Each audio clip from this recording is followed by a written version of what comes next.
Hello दोस्तों, welcome back to my channel. आज की इस वीडियो में हम पढ़ने वाले हैं अकाउंटिंग स्टैंडर्ड की डेफिनेशन, उसका meaning, international financial reporting standards का मीनिंग, उसको क्यों लाया गया, इसको भी पढ़ेंगे। और साथ ही साथ हम पढ़ेंगे किस चीज़ के बारे में, इंडियन अकाउंटिंग स्टैंडर्ड के बारे में। तो चलिए वीडियो को शुरू करते हैं। सबसे पहले बात करेंगे अकाउंटिंग स्टैंडर्ड की डेफिनेशन के बारे में, which is given by mister Kohler. Kohler has defined accounting standard as a code of conduct imposed on an accountant by custom, law and a professional body. देखिए क्या कहते हैं कोलर जी। Collar जी कहते हैं कि भाई अकाउंटिंग स्टैंडर्ड क्या है। अकाउंटिंग स्टैंडर्ड एक कोड ऑफ कंडक्ट है। क्या है अकाउंटिंग स्टैंडर्ड? एक कोड ऑफ कंडक्ट जो कि उस अकाउंटेंट के ऊपर इम्पोज किया जाता है। अब इम्पोज कौन करता है? उस देश की कस्टम्स, उस देश का लॉ और उस देश की कोई प्रोफेशनल बॉडी। जैसे हमारे इंडिया में प्रोफेशनल बॉडी जो इन अकाउंटिंग स्टैंडर्ड को बनाती है उसका नाम है institute of chartered accountant of India. So क्या मीनिंग हुआ हमारे अकाउंटिंग स्टैंडर्ड का कोहलर के अनुसार? कि कोहलर जी क्या कहते हैं? कहते हैं ये क्या होता है अकाउंटिंग स्टैंडर्ड? अकाउंटिंग स्टैंडर्ड एक कोड ऑफ कंडक्ट है, यानी एक अकाउंटेंट को देश की कस्टम के अनुसार, देश के लॉ के अनुसार, देश की जो प्रोफेशनल बॉडी जिसने अकाउंटिंग स्टैंडर्ड बनाया उनके अनुसार उसको बताया गया कि आपको कैसे अकाउंट बनाने हैं, आपको अकाउंटिंग करते हुए कैसे बिहेव करना है, अकाउंट्स बनाते हुए आपको उसको कैसे प्रेजेंट करना है। तो उसी को कोहलर ने क्या बोला कि यही क्या है अकाउंटिंग स्टैंडर्ड। चलिए मीनिंग देखते हैं अकाउंटिंग स्टैंडर्ड का। Accounting standards are written statement of uniform accounting rules and guidelines or practices for preparing uniform financial statement. देखिए बेसिकली अकाउंटिंग स्टैंडर्ड है क्या? ये जनरली एक्सेप्टेड अकाउंटिंग प्रिंसिपल है जो कि फॉलो किए जाते हैं। किस समय? जब अकाउंटेंट को फाइनेंशियल स्टेटमेंट को प्रिपेयर करना है, जब अकाउंटेंट को फाइनेंशियल स्टेटमेंट को प्रेजेंट करना है, उस समय जो गाइडलाइंस वो फॉलो करता है, जो रूल्स वो फॉलो करता है, जो प्रैक्टिसेस वो फॉलो करता है, सो दैट हमारी जो अकाउंटिंग है वो यूनिफॉर्म तरीके से बनाई जा सके और यूनिफॉर्मिटी से ही उसको प्रेजेंट भी किया जा सके। So accounting standard are generally accepted accounting principles that are followed for preparation and presentation of financial statements. Okay, चलिए देखते हैं अकाउंटिंग स्टैंडर्ड का नेचर कैसा है। सो अकाउंटिंग स्टैंडर्ड के बारे में हमने अभी अभी पढ़ा कि अकाउंटिंग स्टैंडर्ड क्या है। Accounting standards are guidelines. ये क्या है? गाइडलाइंस हैं। ये क्रेडिबल फाइनेंशियल स्टेटमेंट को कैसे प्रोड्यूस करना है उसके लिए आपको फ्रेमवर्क बताते हैं, मतलब तरीका बताते हैं, गाइड करते हैं आपको कि आपको अकाउंटिंग स्टैंडर्ड फॉलो करते हुए किस तरीके से फाइनेंशियल स्टेटमेंट को प्रिपेयर करना है। Accounting standards are prepared keeping in view the business environment. देखिए जब भी अकाउंटिंग स्टैंडर्ड हमारा जो ICAI है बनाता है वो बिजनेस एनवायरनमेंट को ध्यान में रखते हुए बनाता है। वो देश के लॉ को, कंट्री के लॉ को फॉलो करते हुए ही अकाउंटिंग स्टैंडर्ड को प्रिपेयर करते हैं ताकि कोई भी लॉ हमारे देश का जो है वो वायलेट ना हो। Next is accounting standards are mandatory in nature. Accounting standard जब देश की जो संस्था है वो बना देती है तो ये कैसे हो जाते हैं? अकाउंटिंग करते हुए इनको फॉलो करना मैंडेटरी हो जाता है। अकाउंट्स प्रेजेंट करते हुए इनको फॉलो करना मैंडेटरी हो जाता है। So accounting standards are mandatory in nature. So accounting standards mandatory in nature तो हैं, लेकिन क्वेश्चन ये अराइज होता है कि जो अकाउंटिंग स्टैंडर्ड हमारे देश में लाए गए उनको लाने का ऑब्जेक्टिव गवर्नमेंट का क्या रहा, या हमारे देश का जो ICAI है उसने जो अकाउंटिंग स्टैंडर्ड बनाए हैं तो उनको बनाने का कुछ तो ऑब्जेक्टिव उनका रहा होगा। तो देख लेते हैं वो ऑब्जेक्टिव क्या थे। Number 1 objective, minimize the diverse accounting policies and practices with the aim to eliminate them to the extent possible. देखिए सबसे पहला एम था कि अकाउंटिंग पॉलिसीज स्टेट वाइज अलग अलग ना हो।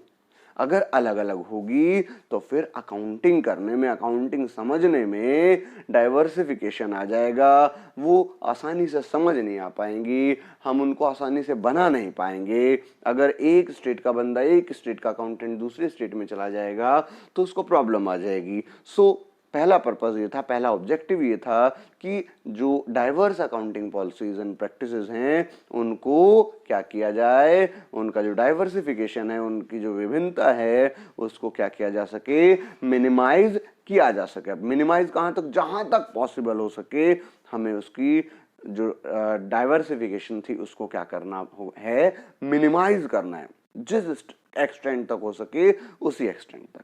नंबर 2 है promote better understanding of financial statement. देखिए अगर हम इसके डाइवर्सिफिकेशन को कम कर पाए कि भाई अलग अलग स्टेट में अलग अलग तरीके से अकाउंटिंग हो रही है, अगर हम उसको कम कर पाएंगे तो क्या होगा, तो हमारे जो फाइनेंशियल स्टेटमेंट हैं वो ज्यादा अंडरस्टैंडिंग वाले होंगे, यानी हम उनको ज्यादा अच्छे तरीके से समझ पाएंगे।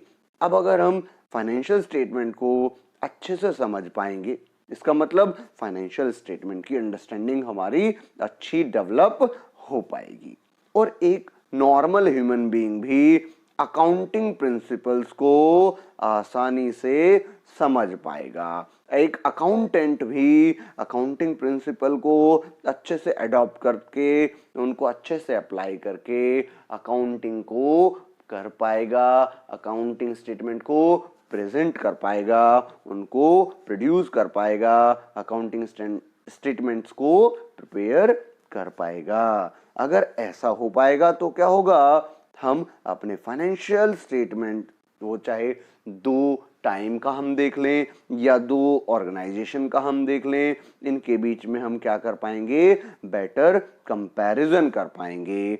इसी तरीके से अगर अकाउंटिंग स्टैंडर्ड को अच्छे से अप्लाई किया जाएगा तो क्या होगा, हमारी रिलायबिलिटी भी बढ़ेगी हमारे फाइनेंशियल स्टेटमेंट्स पर। सो अकाउंटिंग स्टैंडर्ड बनाने का, लेके आने का एक पर्पस ये भी था, एक ऑब्जेक्टिव ये भी था कि हम अपने फाइनेंशियल स्टेटमेंट की रिलायबिलिटी को इंक्रीज कर सकें। इन शॉर्ट हम ये कह सकते हैं कि जो अकाउंटिंग स्टैंडर्ड बनाए गए उनसे हमारी डाइवर्स अकाउंटिंग पॉलिसीज थी, उनका जो एक्सटेंट था वो मिनिमम हो गया। दूसरी बात कि फाइनेंशियल स्टेटमेंट की जो अंडरस्टैंडिंग थी वो बेटर हो गई। तीसरी बात, हमारे जो अकाउंटिंग पॉलिसीज थी उनको अडॉप्ट करना, अप्लाई करना समझ में आने लगा। और साथ ही साथ कंपैरिजन, 2 एंटिटीज के बीच में कंपैरिजन ज्यादा बेटर अकाउंटिंग स्टैंडर्ड की वजह से किया जाने लगा। और अकाउंटिंग स्टैंडर्ड के आने से हमारी रिलायबिलिटी भी बढ़ी है। यही ऑब्जेक्टिव इन्होंने रखे थे और काफी हद तक अकाउंटिंग स्टैंडर्ड्स अपने इन ऑब्जेक्टिव को अचीव करने में सक्सेस भी रहा। अब देखिए अकाउंटिंग स्टैंडर्ड जो है, अकाउंटिंग स्टैंडर्ड की वजह से जो नॉर्म्स आई उन्हीं के थ्रू हम फाइनेंशियल स्टेटमेंट्स को प्रिपेयर करते हैं। इसके थ्रू हम इंश्योर करते हैं कि सारे जो अकाउंटिंग स्टेटमेंट बन रहे हैं, फाइनेंशियल स्टेटमेंट बन रहे हैं, वो यूनिफॉर्म तरीके से बने। इससे कॉन्फिडेंस भी क्रिएट होता है बनाने वाले में भी और उसके यूजर में भी, यानी अकाउंटिंग स्टेटमेंट को, फाइनेंशियल स्टेटमेंट को बनाने वाले के अंदर भी कॉन्फिडेंस रहता है और उसको समझने वाले के अंदर भी। इसी तरीके से जब इनकी हम ऑडिटिंग कराते हैं तो ऑडिटर की भी हेल्प हो जाती है, वो भी as per guidelines, as per accounting standard ही आपके बुक्स ऑफ अकाउंट्स को चेक करते हैं। तो ये तो ही बात अकाउंटिंग स्टैंडर्ड की, जो कि एक देश में बनाए जाते हैं, उस देश के लॉ को, उस देश के कस्टम को ध्यान में रखते हुए उस देश की प्रोफेशनल बॉडी बनाती है। तो क्या इंटरनेशनल लेवल पर भी कुछ ऐसा ही होता है? क्या इंटरनेशनल लेवल पर भी कुछ अकाउंटिंग स्टैंडर्ड बनाए जाते हैं? यस, इंटरनेशनल लेवल पर बनाया गया है इंटरनेशनल फाइनेंशियल रिपोर्टिंग स्टैंडर्ड। अब ये क्या है? IFRS। IFRS हम इनको शॉर्ट में बोलते हैं, IFRS are a set of accounting standards developed by the International Accounting Standard Board. अब ये क्या है? The International Accounting Standard Setting Body, यानी इंटरनेशनल लेवल पर अकाउंटिंग स्टैंडर्ड को सेट करने वाली एक बॉडी है जिसको हम क्या बोलते हैं? International accounting standard board. तो उसने इंटरनेशनल लेवल के लिए जो अकाउंटिंग स्टैंडर्ड डेवलप किए हैं उन्हीं को हम बोलते हैं क्या? IFRS। ये जो स्टैंडर्ड इशू किए गए हैं IASB द्वारा, ये बेस्ड हैं किस बात पर? Sound and clear stated principle के ऊपर। मतलब जो हमारे जो IFRS बनाए गए हैं ये प्रिंसिपल बेस्ड हैं। अब प्रिंसिपल बेस्ड क्या होते हैं ये भी आपको समझाएंगे। फिलहाल हम IFRS का मीनिंग अभी क्लियर करते हैं दोबारा से कि IFRS किस लिए बनाए गए, क्यों बनाए गए, क्या मीनिंग है। सो IFRS क्या है? अकाउंटिंग स्टैंडर्ड हैं जो कि इंटरनेशनल लेवल पर बनाए गए हैं एक international accounting standard setting body के द्वारा, और इसको हम बोलते क्या हैं? International accounting standard board, IASB। In short IFRS are set of accounting standards developed by IASB। Okay, चलिए आपको ये भी बताते हैं कि IFRS प्रिंसिपल बेस्ड कैसे, हम इसको ये क्यों बोलते हैं कि ये प्रिंसिपल बेस्ड हैं। देखिए IFRS कुछ अकाउंटिंग प्रिंसिपल के ऊपर बेस्ड है। वो अकाउंटिंग प्रिंसिपल्स क्या हैं? Accrual assumption, going concern assumption, measuring unit assumption and constant purchasing power assumption.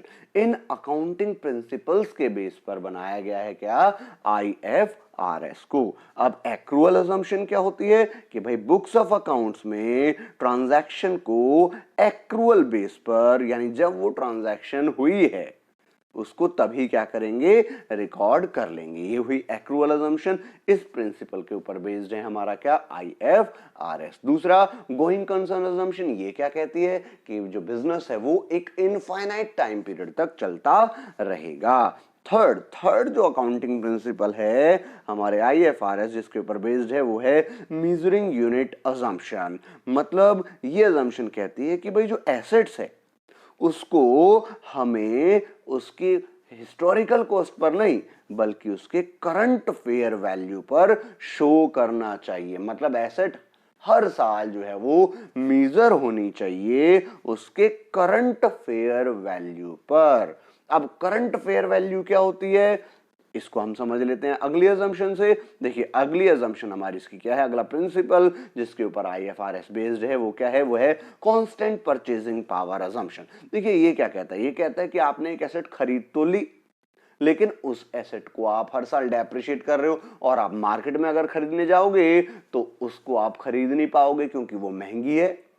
सो आपको एसेट को उसके करंट फेयर वैल्यू पर शो करना चाहिए। अब करंट फेयर वैल्यू पर कैसे शो करेंगे? तो आप क्या करो, उसकी कॉस्ट को लो और उसके साथ इन्फ्लेशन को एडजस्ट कर दो तो आप परचेजिंग पावर को कैलकुलेट कर पाओगे। और ये अजम्पशन, ये प्रिंसिपल कहता है कि भाई हमें अपनी एसेट को उसी प्राइस पर रिकॉर्ड करना चाहिए। तो ये चार प्रिंसिपल हैं जिनके ऊपर बेस्ड है हमारा क्या? IFRS।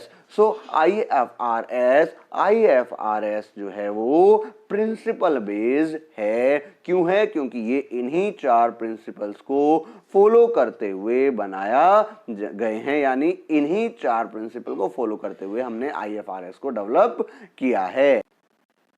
देखिए अगर हम IFRS को, यानी जो इंटरनेशनल सेटिंग बॉडी है हमारी, अगर वो IFRS को डेबिट क्रेडिट के रूल पर बेस्ड करके बनाती तो हम बोलते कि IFRS रूल बेस्ड है। लेकिन यहाँ IFRS उन रूल्स को फॉलो करते हुए नहीं बनाया गया। इसमें आपको फाइनेंशियल स्टेटमेंट उन रूल्स के ऊपर बेस करके नहीं बनाना है, आपको क्या करना है, आपको जब भी आप इंटरनेशनल लेवल के फाइनेंशियल स्टेटमेंट बना रहे हैं तो आपको वो रूल फॉलो ना करते हुए आपको ये प्रिंसिपल फॉलो करने हैं। अगर आप ये प्रिंसिपल फॉलो करोगे तो आपके जो फाइनेंशियल स्टेटमेंट बनेंगे वो एज पर इंटरनेशनल रिक्वायरमेंट बनेंगे। That's why it is saying that IFRS are based on principle, या फिर ये प्रिंसिपल बेस्ड होते हैं। ओके ओके, चलिए अब देखते हैं IFRS जो बनाए हमारे IASB ने, तो उनको बनाने के पीछे उसका ऑब्जेक्टिव क्या रहा। तो देखिए पहला ऑब्जेक्टिव था to promote use and rigorous of those standard, मतलब ये जो अकाउंटिंग स्टैंडर्ड बनाए गए हैं ये किस लिए बनाए गए। देखिए हर नेशन के पास अपने खुद के अकाउंटिंग स्टैंडर्ड थे, अब वो उसके बेस पर क्या कर रहे थे, अकाउंटिंग करते थे, फाइनेंशियल स्टेटमेंट को बनाते थे। तो जरूरत उन्हें महसूस हुई कि भाई एक ऐसा अकाउंटिंग स्टैंडर्ड होना चाहिए, एक ऐसा रिपोर्टिंग स्टैंडर्ड होना चाहिए जिसको सारे देश इंटरनेशनली फॉलो करें, ताकि जो जो मल्टीनेशनल कंपनी है या कोई देश अगर कई देशों के साथ ट्रेड कर रहा है और वहां पर फाइनेंशियल स्टेटमेंट प्रिपेयर कर रहा है, प्रेजेंट कर रहा है, तो वो आसानी से समझ में आ जाए। तो इन अकाउंटिंग स्टैंडर्ड को आपको यूज कैसे करना है, सभी देशों को ये सिखाना पर्पस रहा। इन अकाउंटिंग स्टैंडर्ड को सभी देशों को बनाना, इनका बताना इसका पर्पस था कि भाई हम सभी देशों को बता सके कि भाई आपको इंटरनेशनल लेवल पर जो अकाउंटिंग करनी है वो इस तरीके से करनी है।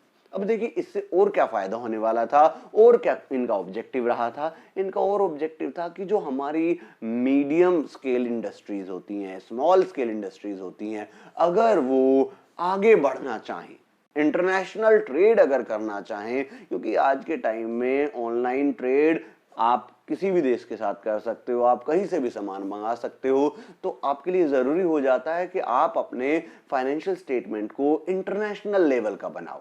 तो जो स्मॉल ऑर्गेनाइजेशन है, मीडियम टाइप की ऑर्गेनाइजेशन है, वो भी बड़ी इमर्जिंग इकोनॉमीज के साथ या छोटी इमर्जिंग इकोनॉमीज के साथ कोप अप कर पाए और उन्हीं की तरह अपने अकाउंटिंग स्टेटमेंट्स को भी बना पाए। इसके अलावा नेशनल लेवल पर जो अकाउंटिंग स्टैंडर्ड थे उनके साथ हमारा जो IFRS बनाया गया वो ऐसे रिलेट करके बनाया गया, और उन लोगों को ये भी कहा गया, उन कंट्रीज को कहा गया कि आप भी अपने अकाउंटिंग स्टैंडर्ड को इससे मिलता जुलता बनाइए, ताकि इंटरनेशनल लेवल पर हाई क्वालिटी लेकर के आई जा सके फाइनेंशियल रिपोर्टिंग से रिलेटेड। सो थर्ड इसका ऑब्जेक्टिव था to bring about convergence of national accounting standard and international financial reporting standard to high quality solution, मतलब दोनों में समरूपता यानी समानता लाने की कोशिश करना हमारे IFRS को बनाने का एक ऑब्जेक्टिव रहा। सो अगर हम शॉर्ट में कहें तो क्या ऑब्जेक्टिव था कि भाई अकाउंटिंग स्टैंडर्ड को प्रमोट करना और इसको इंटरनेशनल लेवल पर अप्लाई करना। दूसरा, स्मॉल मीडियम साइज की जो हमारे एंटिटीज थी उनको हम उनकी स्पेशल नीड के अनुसार क्या कर सके, हेल्प कर सके, और उनके अकाउंटिंग स्टेटमेंट इंटरनेशनल लेवल तक यानी इंटरनेशनल लेवल तक के उनके अकाउंटिंग स्टैंडर्ड को मेंटेन करा सकें। इसके अलावा नेशनल और इंटरनेशनल अकाउंटिंग स्टैंडर्ड में सेम क्वालिटी लेकर के आना, यानी उसमें हमें क्या करना है, उसमें हम इनका ऑब्जेक्टिव था कि उसमें हम क्या कर सकें, दोनों में सिमिलैरिटी लेकर के आ सकें। चलिए अब देखते हैं कि हमारे जो अकाउंटिंग स्टैंडर्ड है और IFRS इन दोनों में डिफरेंस क्या है। सबसे पहले देख लेते हैं गैप, यानी जनरली एक्सेप्टेड अकाउंटिंग प्रिंसिपल, यानी अपने अकाउंटिंग प्रिंसिपल्स को तो रूल बेस्ड हैं, जबकि जो हमारा IFRS है उसको हमने क्या बात की थी कि IFRS हमारा कैसा है, वो हमारा प्रिंसिपल बेस्ड होता है। Next difference is Indian GAAP और accounting standard are based on historical cost. ये तो बात करता है हिस्टोरिकल प्रिंसिपल की, जो कहता है कि जितने में एसेट को खरीदा आपने उतने में ही उस एसेट को रिकॉर्ड करना चाहिए, जबकि अभी हमने समझा था IFRS वो क्या कहता था कि नहीं, हमें अपनी फाइनेंशियल एसेट्स को किस पर रिकॉर्ड करना चाहिए, उसकी फेयर वैल्यू पर रिकॉर्ड करना चाहिए। तो मेन डिफरेंस इन दोनों के बीच का यही है कि हमारा जो IFRS है वो कैसा है, वो प्रिंसिपल बेस्ड होता है, जबकि हमारे जो गैप हैं वो रूल बेस्ड होते हैं। IFRS बात करता है फेयर वैल्यू कॉन्सेप्ट की, जबकि जो हमारा इंडियन अकाउंटिंग स्टैंडर्ड है यानी अकाउंटिंग स्टैंडर्ड है वो बात करता है किसकी, हिस्टोरिकल कॉस्ट की। अब देखिए यहां पर एक चीज को समझना हमारे लिए जरूरी है, वो चीज क्या है कि भाई इंटरनेशनल लेवल के IFRS है, जबकि इंडिया का अपना क्या है, अकाउंटिंग स्टैंडर्ड। क्या सिमिलैरिटी है इनमें, हाँ इनमें सिमिलैरिटी तो कुछ हद तक थी, लेकिन क्या ये IFRS की तरह थे, नहीं। तो इंडिया के लिए क्या जरूरी था, फिर इंडिया के लिए जरूरी था कि या तो वो IFRS को फॉलो करे या फिर वो क्या करे, या फिर वो अपने अकाउंटिंग स्टैंडर्ड को अच्छे से डेवलप करे। तो हमारे इंडिया वालों ने IFRS को फॉलो नहीं किया, बल्कि कंपनी एक्ट 2013 में अपने अलग से कुछ अकाउंटिंग स्टैंडर्ड मेंटेन कर दिए, जिनको बोला गया Indian accounting standard. So Indian AS are a set of accounting standard notified under the Companies Act 2013 that converge with international reporting standard। क्या मीनिंग हुआ कि भाई इंडियन अकाउंटिंग स्टैंडर्ड जो हैं वो कहां पर लाए गए, वो लाए गए कंपनी एक्ट 2013 में। किस लिए लाए गए, ताकि हमारी जो अकाउंटिंग है, हमारी कंपनीज की जो अकाउंटिंग है वो IFRS के सिमिलर हो जाए। यानी इंडिया ने IFRS को एक्सेप्ट ना करके कंपनीज एक्ट 2013 में अपने नए अकाउंटिंग स्टैंडर्ड को डेवलप कर दिया, ताकि सिमिलरिटी दिखाई जा सके कि भाई हाँ हम भी सिमिलर तरीके से बना रहे हैं IFRS के अकॉर्डिंगली ही। ओके, अब ये जो हमारे इंडियन AS हैं ये भी प्रिंसिपल बेस्ड हैं। क्या कहता है ये, valuation principle. Indian AS prescribes that every company shall value its financial assets or we can say security at fair value। देखिए IFRS में भी बात की गई थी कि वो प्रिंसिपल बेस्ड थे और वो किस चीज की बात करते थे, वो एसेट की फेयर वैल्यू यानी उसके करंट प्राइस की बात करते थे। तो जो हमारा इंडियन AS है वो भी यही कहता है, उसमें भी क्या प्रेस्क्राइब किया गया है कि कंपनी अपनी फाइनेंशियल एसेट को फेयर वैल्यू पर शो करेगी। वेयर एज अदर एसेट्स, देखिए फाइनेंशियल एसेट्स अलग होती हैं। फॉर एग्जाम्पल आपके शेयर जिसमें आपने पैसा लगा रखा है, डिबेंचर जिसमें आपने पैसा लगा रखा है, यानी आपकी फाइनेंशियल एसेट्स, उनको फेयर वैल्यू पर दिखाना है। तो फिर बाकी की एसेट्स उनको कैसे वैल्यू करोगे, उनको आप हिस्टोरिकल कॉस्ट पर शो कर सकते हो या फिर फेयर वैल्यू पर शो कर सकते हो, जिसमें आपकी मर्जी। लेकिन जिसको भी आप अडॉप्ट करोगे इन दोनों में से, उसको आपको पूरे साल कंसिस्टेंटली फॉलो करना है, यानी कंसिस्टेंसी प्रिंसिपल भी हमारा जो है वो फुलफिल होना चाहिए। सो देखिए बिल्कुल इंडियन AS ऐसे ही बनाए गए हैं जैसा कि हमारा क्या है IFRS है। ओके, ताकि सिमिलरिटी लाई जा सके। अब देखते हैं इंडियन अकाउंटिंग स्टैंडर्ड जो ये कंपनी एक्ट 2013 में बताए गए हैं उसकी अंडरलाइंग अजम्पशन यानी वो किन अजम्पशंस के ऊपर बेस्ड है। तो ये भी आपका बेस्ड है एक्रूअल अजम्पशन के ऊपर, जो कि क्या कहती है कि ट्रांजैक्शन को तभी रिकॉर्ड करना है जब वो ट्रांजैक्शन हो रही है। दूसरा गोइंग कंसर्न की बिजनेस इनफाइनाइट टाइम पीरियड तक चलता रहेगा। इन दोनों प्रिंसिपल के ऊपर बेस्ड है हमारा क्या, इंडियन अकाउंटिंग स्टैंडर्ड। बाकी प्रिंसिपल भी फॉलो करता है, लेकिन इसकी जो मेन अजम्पशन है वो यही दोनों है। अब ये देखते हैं कि हमारा अकाउंटिंग स्टैंडर्ड तो हर तरीके की ऑर्गेनाइजेशन पर अप्लाई हो रहा था, हर फॉर्म पर अप्लाई हो रहा था। तो ये जो हमारा इंडियन AS है ये जो बनाया गया, ये किस तरीके की कंपनीज पर या किस तरीके की ऑर्गेनाइजेशन पर ये अप्लाई किया जाता है। तो ध्यान दीजिए, companies listed on stock exchange in India, ऐसी कंपनी जिनकी लिस्टिंग हो चुकी है कहां पर, इंडिया के स्टॉक एक्सचेंज में। ठीक है। Next is companies having net worth of 250 crore और मोर। ऐसी टर्नओवर अलग चीज होती है। नेटवर्थ यहां पर कैपिटल, यानी अगर किसी कंपनी में कैपिटल 250 करोड़ से ज्यादा लगी हुई है तो उस कंपनी पर इंडियन एएस ही अप्लाई किए जाएंगे। दूसरी बात देखिए, नंबर 1 पर क्या लिखा हुआ है, ऐसी कंपनी जो स्टॉक एक्सचेंज में लिस्टेड है, और दूसरा जिसकी नेटवर्थ यानी जिसकी कैपिटल 250 करोड़ या उससे ज्यादा है। अगर इन दोनों कंपनी की कोई होल्डिंग कंपनी, कोई सब्सिडरी कंपनी, एसोसिएट या जॉइंट वेंचर में आने वाली कोई कंपनी है तो उसके ऊपर भी इंडियन एएस ही क्या किया जाएगा, अप्लाई किया जाएगा। चलिए अब देखते हैं कि इंडियन एएस और अकाउंटिंग स्टैंडर्ड जो जनरल है हमारे, उनमें क्या डिफरेंस है। तो देखिए सेम ही डिफरेंस है जो कि आईएफआरएस और अकाउंटिंग स्टैंडर्ड में था। क्या डिफरेंस है, इंडियन एएस बनाए गए हैं आईएफआरएस के अकॉर्डिंगली। इसका मतलब ये कैसे हैं, ये हैं आपके प्रिंसिपल बेस्ड, जबकि आपके जो normal generally accepted accounting principle हैं वो अकाउंटिंग स्टैंडर्ड आपके कैसे हैं, रूल बेस्ड हैं। इंडियन एएस आपकी बात करते हैं किसकी, फेयर वैल्यू कॉन्सेप्ट की, जबकि आपके जो नॉर्मल अकाउंटिंग स्टैंडर्ड है वो बात करते हैं किस चीज की, हिस्टोरिकल कॉस्ट की। सो वही दो मेन डिफरेंस इनमें भी कि इंडियन एएस प्रिंसिपल बेस्ड है और फेयर वैल्यू की बात करते हैं, अकाउंटिंग स्टैंडर्ड रूल बेस्ड है और वो हिस्टोरिकल कॉस्ट की बात करते हैं। सो आज हमने पढ़ा इंडियन एएस, गैप और आईएफआरएस के बारे में।